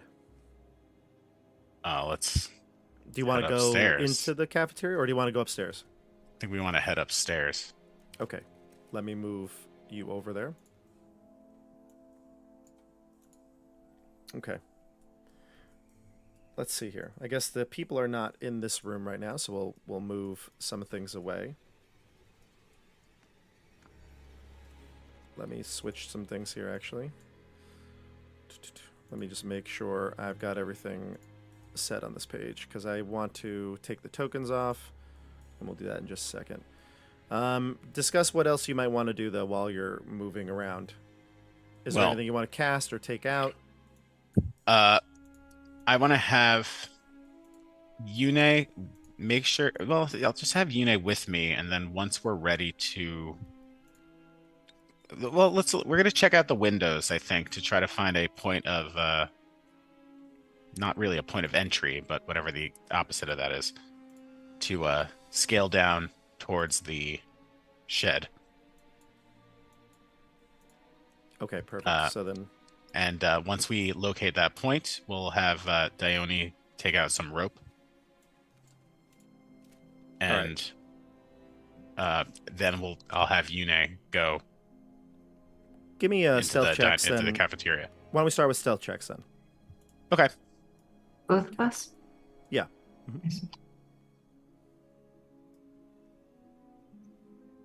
Got an 18. 10. Okay, so the two of you go up the stairwell that's in the front room. It leads you into what looks like maybe a classroom. Like kids would be, you have desks here, and looks like there's some, what semblance of books, textbooks that they have are here. And there's a chalkboard that lines the wall in the southern part of this room. There are a couple of doors that are ajar. There's two here, and one here on the northern walls. Each one going into what looks like a dormitory, and then one to the south. Yune, which direction were the windows that you were talking about? Yune's not there anymore. Yune's about to make a distraction. Oh, wait, yeah, you're telepathically communicating, yeah. Mm-hmm. behind the building, to the north. Great. Thank you. No Dione, this problem. way. And, Yeah. well, that just looks like a bunch of beds. Yep. Oh. Yep. You enter Goodness. into a like a bedroom here, and you do see that there are windows actually. But I realized I just kind of cut the window off. There's one here. You can see towards this side. Let's delete it. Over here, there is a window that leads out. It's not to the backyard, but it is, it's within the wrought iron fence, so it's to the side of the house. You'll be able to scale down it. It looks like there might be some sort of a lattice with ivy growing on it. Can we see the shed from here? If you stick your head out of the window, you can. You can look back and see the shed, maybe 150 feet, into that northern direction. Okay. You'll And, see in this room there are tons of beds. These are like bunks. Each one has a little foot locker at the end of it. Most of these beds are like made, and they're extremely well made, like tight. Sheets are perfect. Pillows aligned. Is there any indication of like which child sleeps in which bed? Give me an insight check. Okay. 14. It's kind of hard to tell. They all look like they have their own footlocker, but none of them look like they're particularly unique. They're kind of all the same. However, one of them has a stuffed bear on it. Oh, cute. Okay. I'll go over to the one with the bear, wherever it is, and I just give a little pet on the bear. Dione feels a weird sense of like interdimensional transcendence as she connects to, I don't know, another being in another time in a different place. Yes, good old bear. Yes. And then it says, oh, Shiltan. You pat the bear, and as you do, you realize it's got like it's got a tag on it, and it says, "Is no fun, is no Blinsky." And when you open it up, you can see the bear has a little seam, and guts spill out from its innards. Like it looks like they were sewn in little intestines and stomach. This guy is weird. Oh my god. And then I just kind of like hold it up for Canas to see. Can you Is no believe fun, this? is no Blinsky. On the bottom of the bear, you do see, stitched into the lettering there, Camilla. I think this bear is Anna's. It says, Camilla, look. And I put the bear down and I open up the footlocker. The footlocker has what looks like a clothes, spare set of clothes, some small little keepsakes, but one of them looks like it is it's hidden underneath a lot of things, like a lot of the clothes and anything else that would be in there.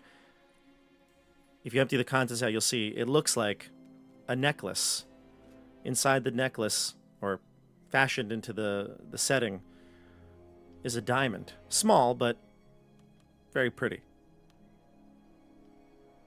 And it looks like it was placed at the. It looks like it was placed at the bottom, like purposefully. Okay. I'm going to take the necklace and the bear, stuff them into my satchel or my pouch, whatever that is, whatever Sure. I have with me. And then I will carefully put the clothes back on, or back, kind of try to arrange them the way they were, and then gingerly close the top of the footlocker again, trying to make it appear undisturbed. Sure. And you see your friend Canas looking out the window. Yes. Dione, before all hell breaks loose, what is our plan of escape? Oh yeah, I did not think about this. Well, like I said, I can become very, very large. And we can just bust out of there. What do you think? Well, certainly everyone will know that it's us, but at least we'll get out. Cool. Let's consider that Plan B. That is an option. Well, perhaps if we need to get back, you can make another distraction with your Yune. I just hope Yune is within range of me, able to speak with her when we are rushing this kid out of here. I'm ready to go with the distraction. Well, Dione, I say act now, ask questions later. Okay, I say whatever. We go. All right. Yune, now's the time. You climb out the window and down the lattice, and as you reach the bottom, you can see through the windows and hear through the open door the sounds of chaos as the kids are all laughing. There's food being flung everywhere. The raven is just flying around the area, picking up food, dropping it on the adults. Yulia slips and falls and lands on like a pot of borscht. Borscht, the chef, he's flinging pans up in the air trying to hit him. You can see Brodomir's got a shovel and he's running around, standing on a table, swatting, trying to hit Yune. Madame Vermeer is staring at all of this. You can see like her fist is clenched. She looks so angry at everything that's going on right now, and she's yelling at the children to settle down and sit there and be quiet. And she goes table to table trying to calm each one down. The time to go is now. So as that's happening, I would like to rush towards the Sure. shed. You Yeah, run like towards the literally shed. sprinting. Perfect. You run towards the shed, and I'll move your tokens for a sec. You're going to go all the way up to here. Okay. Let's see. The shed. The shed door is closed, but it's unlocked. You open it up, and you can enter in. It looks like mundane. There's plenty of tools, and there's looks like a workbench. Looks like there's some things being repaired here. Nothing out of the ordinary. It's mostly like gardening tools and supplies for this place. You notice, though, there are some large heaps of debris and what looks like maybe dirt, mud, leaves, things like that, piled up in the shed. First, I'm gonna close the door behind us, and then if there's a lock or a latch or anything, I'm gonna close that. There's no lock or latch, it seems. Maybe there's a key that would lock this door, but that would probably be on Brodomir's person. Okay. Let's look around. Perhaps something strange about this heap. I'll start sifting through it. Sure. Which one? You see the heaps on the floor? Yeah. Okay. Oh, are there many of them? There's 2 on the map. I see. I can take this heap, I guess. Sure, we'll split up. Yeah, you start to remove the heaps, maybe take one of the extra spare shovels and start to move the debris. Dione, you see underneath your heap, which is probably what was just piled there recently, is a hatch door that goes underground. Okay, I have something. Canas, come. And I point to the hatch door. Is there like a lock on it? Do I see? There is no lock on it, no, but it does look like relatively hefty doors, like almost like a hatch door. Okay, Metal I'll hatch use my door. shovel to clear away the last of the debris that's on top of the hatch door, and then I will like try to lift it up. I'll help. Stairs descend downward into a dark, dank stone cellar. Okay. You head down. Oh my. Do you have dark vision? I know Dione does. Do you have Canas? Yeah, I have Devil's Sight. Okay, so then you both have very good dark vision here. There is no light here. It is pitch black, though. 100% pitch black, so you're seeing in grayscale right now, like we are. Grayscale Gang. Bob, I think the stream does not have Roll20 right now. No, you're kidding me. Oh, there it is. Sorry. Sorry, everybody. I apologize. I'll just show you the map here real quick so that the stream can see it. So let's bring us back to the map that we were on before. So you probably didn't see the beds. So this was the room, the classroom, the beds. This is where Dione discovered the bear and the necklace. And that's the window they escaped from. After getting out the window, the crew headed to the shed, where they saw what looks like an ordinary shed, just piles and heaps of debris. Under the pile of debris here, they found a hatch door that opened up. And then finally, you found the cellar. And oh boy, it's a doozy of a cellar. There's some hay piled up into the corner, another workbench, except instead of tools, it looks as though there are weapons tools for torture down at the bottom here. Nice. A pentagram drawn in a red color is scribbled onto the floor here. There's a stone altar that's very plain and barren, and what looks like a drain, like a storm drain here in the floor. There are 4 pillars that seem to support this chamber. What do you do? Wow.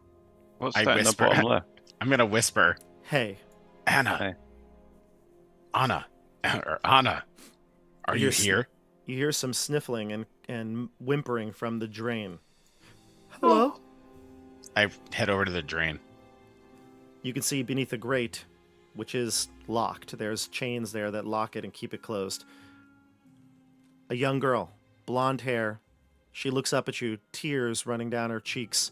She says, Are you here to help me? Yes, we spoke to your sister, Camilla.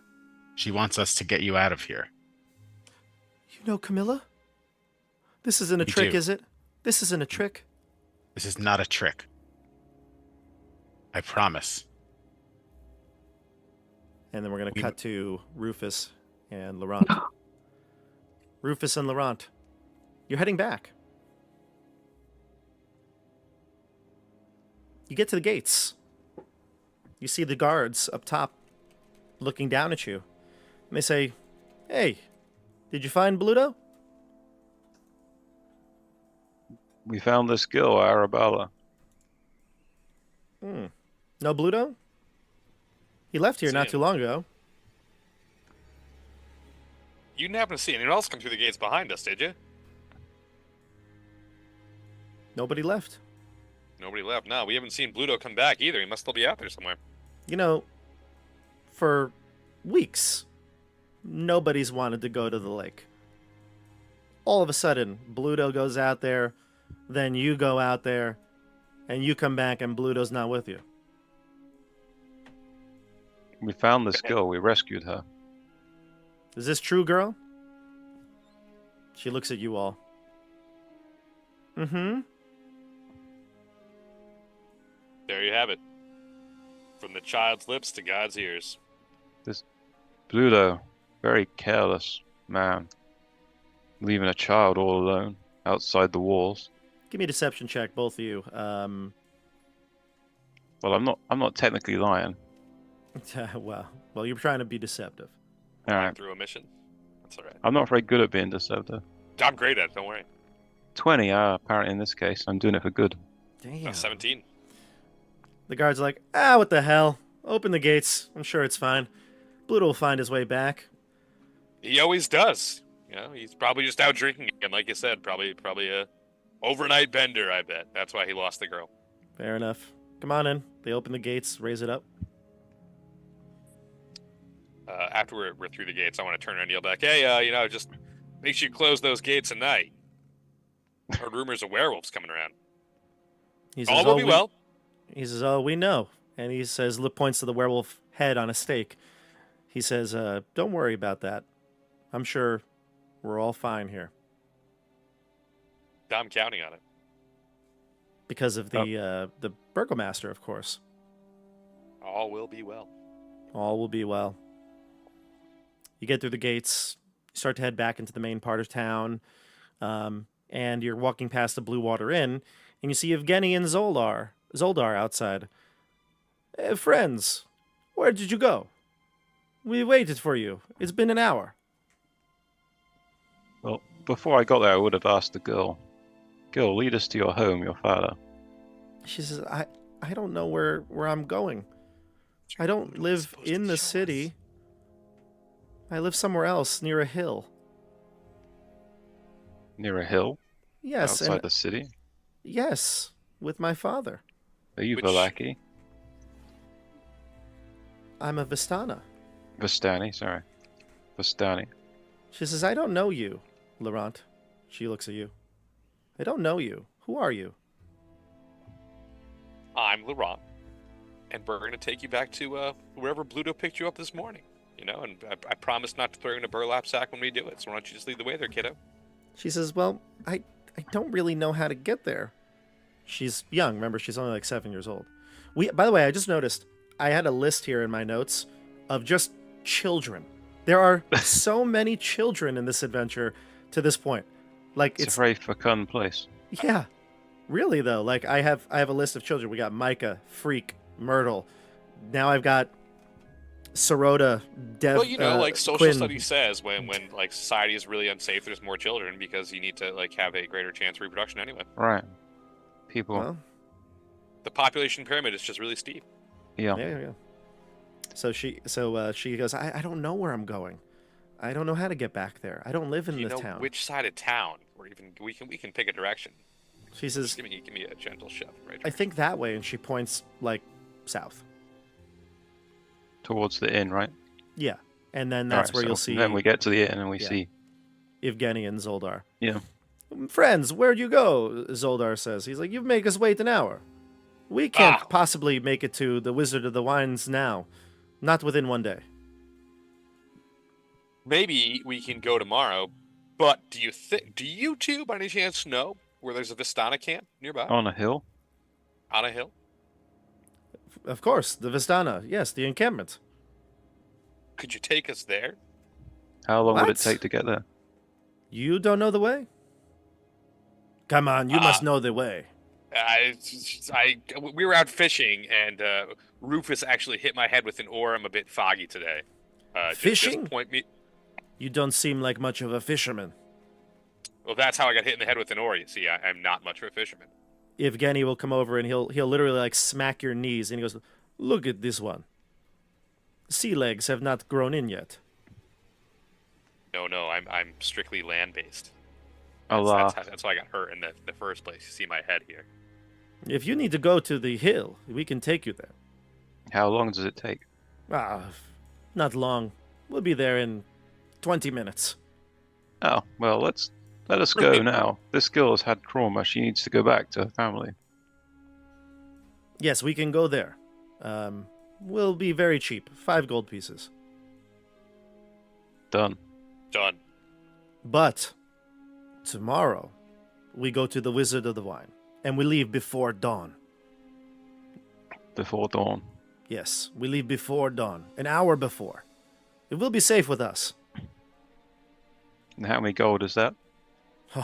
it's very cheap compared to what we could charge you. Well, you'll be getting wine out of the deal. Perhaps we decide after we acquire the wine. Then we can decide how much wine we will take. Let's use this trip to a hill as a proof of concept, a test run, and then we can reassess. How about that? Evgeny is like, I like this one. He makes good deals. Yeah, see? Yeah. I've never been good at trade. Rufus. Laurent, we all you have should our deal with strengths. this. You We all stick have to our rowing, strengths. and I will get us through this negotiation. So then it's settled. Where's your friends? Out doing something with orphans? The orphanage? The orphanage. They're doing charitable works today. In the That name is of good. the burgomaster's missus. It's generous indeed. That is good. We will see you tomorrow here at the Blue Water Inn. We get some food and then we go. An hour before dawn. An hour before dawn. Now, which way to the hill for the Vistana? Oh, you want to go now? Yes. Now was great. Follow us this way. They'll head towards the western gate. Not the southern gate. No, the western gate. Damn kid. Well, there's no southern gate. It was east, Yes. west, and north. So Useless. Okay. We're jumping over to Canas and Dione. Canas and Dione. There's a lock on the storm drain. I will immediately start trying to finagle it open with my thieves' tools. Go ahead, give me a check. Yeah. I'm just gonna do a straight up dexterity check. Wow, not great. A 9. A 9, got it. Yeah, you're not able to pick this lock. It's beyond your capacity, or at least for some time. Maybe you could try again later. Okay. She says, "You can't get me out?" No, don't worry. There will be another way. Canas. Anna, I need you to duck for cover. I step back. Anna will duck. It's not very big. It's like a very small, shallow area here. It's like I said, looks like it was a drain, and they've fashioned it into some sort of a container. I want to blast the lock. Okay, with Eldritch Blast. Yeah. Okay, no need to roll here, but I would say that it's going to take at least a few blasts. It's not going to be like immediate. It would be like a couple of blasts, and it wear away the chains or the lock, and then eventually it would blow up. So we'll just do that. That's fine. Okay. So you blast it a few times, and again, tang, the lock eventually bursts. The chains that are tying it all together unravel, and the drain can be removed. You lift up the grate, and Anna comes scrambling out. She looks very, very ill, like she is malnourished. She looks very skinny and scrawny, very dirty, like she's been in like just this horrible place. And she looks as though she has like cut marks all over her body. Why have they Gashes. done this to you? She says, I don't know. But they're going to be back here soon. Let's go. What's the best way to escape? Not quite sure. I don't even really know I am. All right, we are under the shed by the backyard. We're gonna bring you up. Canas. Yes, Yune, what is it? They're coming. The old man. And the matron. They're marching towards the shed right now. Well, shit. And I think we're going to stop it right here. We'll see you next week for the conclusion of good old Vallaki Orphanage. Oh my lord. You didn't ask her about the bones. What about the bones? The bones. We got no time, guys. Gotta get those bones. What about the were-tiger? So, We're a couple supposed to things. ask a 7-year-old girl about bones? Yeah, I mean, maybe you'll have better luck with your 7-year-old than we have with ours. She doesn't know where she lives. Yeah, 7-year-old's not great. My Your parents sewed it into my 7-year-old, jacket because they knew it was stupid. Come on. your 7-year-old doesn't know where she lives. Your 10-year-old is captured and has been 10-year-old, like basically tortured for God knows how long. So And our 3-year-old is getting older every day. that's Yeah, right. he's doing well. I think what I'm going to do is I'm going to make a chart, like a little Excel spreadsheet of all the children, and I'll share that with you all so we can keep everybody in track, their description, things like that. I'm going to make that over the next week. It'll help me. I mean, I have them written down on a piece of paper, but that's like just scribbles. So I'm going to have it for you all, and we'll be able to share this document. Changing it Maybe we'll from even share it with Tabletop. all of you. What's that? List of We're changing it from Curse of Strahd to the Children's Crusade. The children's. the list of children document, maybe. Yeah, exactly. We'll share that. But real quick, these maps, everybody, I'm going to post them on Patreon. The orphanage map, the second floor, the basement, everything. If you ever want to use a creepy orphanage in your games, that'll be on Patreon for free. So you can check that out. And then, yeah, we'll be back in 1 week for, let's see here. What day is it? The 12th. The 12th is our next game. We'll be back, and we'll see what happens. And I don't want to give too much away, but we may have a special guest coming Special guest. Yeah, who knows? So Ooh. we'll see. We'll see how it goes. But you won't want to miss it. I can guarantee you that. If you haven't liked this video yet, do it. Like it. Subscribe if you haven't done so. Check out all the links below.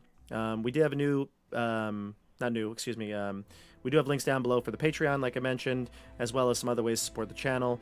Make sure that you are hitting the bell icon so you don't want to, because you don't want to miss any more of this Curse of Strahd madness that's been going on. It's been a great campaign so far. I can't believe we're 12 episodes in, but I think things are starting to get interesting. We'll see you all in 1 week. See you on the tabletop, everybody.